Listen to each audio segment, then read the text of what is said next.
विकसित भारत फील्ड स्थान 2025 अंतर्गत आत्मनिर्भर भारत, स्वदेशी, व्होकल फॉर लोकल आणि समृद्ध भारत या उपक्रमाअंतर्गत आम्ही विद्यामंदिर लिंगनूर या शाळेच्या मुली श्वेता जाधव, संध्या कुर्चे, जिया मुलाने आम्ही आमची शाळा स्वच्छ राहावी यासाठी आमचे शिक्षक आणि शाळेचे कर्मचारी कठोर परिश्रम घेतात। ते आम्हाला आमच्या वर्गखोल्या स्वच्छ ठेवण्यासाठी स्वतःहून उचलून आणि आमचा कचरा डब्यात टाकून देण्यास प्रोत्साहित करतात।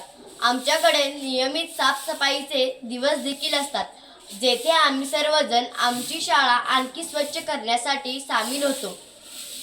तो कचरा आम्ही आमच्या शाळेच्या मागे शोषखड्ड्यात टाकतो, त्यातून कंपोस्ट खत तयार होते। ते कंपोस्ट खत आम्ही फळभाज्यांना टाकतो। आमची शाळा किती हिरवीगार आहे हे देखील मला आवडते। आमच्याकडे रंगीबेरंगी फुले आणि हिरवीगार झाडे असलेली एक सुंदर बाग आहे। आराम करण्यासाठी आणि निसर्गाचा आनंद घेण्यासाठी हे एक छान ठिकाण आहे। आमच्या शाळेलाही पर्यावरणाची काळजी आहे।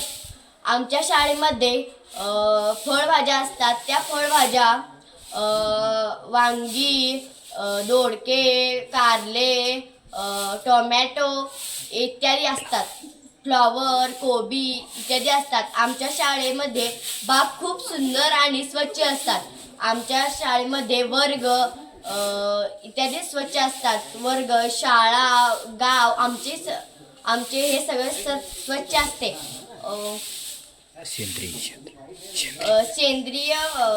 सेंद्रिय खत, त्या फळभाज्यातून आम्हाला सेंद्रिय खत मिळते। कंपोस्ट खत आम्ही फळभाज्यांना टाकतो, त्यातून आम्हाला सेंद्रिय उत्पादन मिळते। त्या फळभाज्या आम्ही मुलांच्या पोषण आहारमध्ये वापरतो।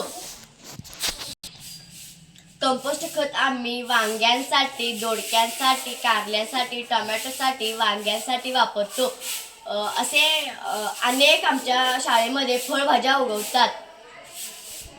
त्या फळभाज्या जसे की वांगे, कारली, दोडके, टोमॅटो हे फळभाज्या आम्ही पोषण आहारामध्ये वापरतो। ते पोषण आहार खाऊन मुलांना खूप आनंद वाटतो। ते अन्न मुलांना खूप असं खाऊ खाऊ वाटते। ते अन्न मुलांना म्हणजे ते अन्न मुलांना ताकद देते। आमच्या विद्यामंदिर लिंगनूर शाळेमध्ये आयुर्वेदिक एक बाग आहे। त्यामध्ये गवती चहा, शुगर,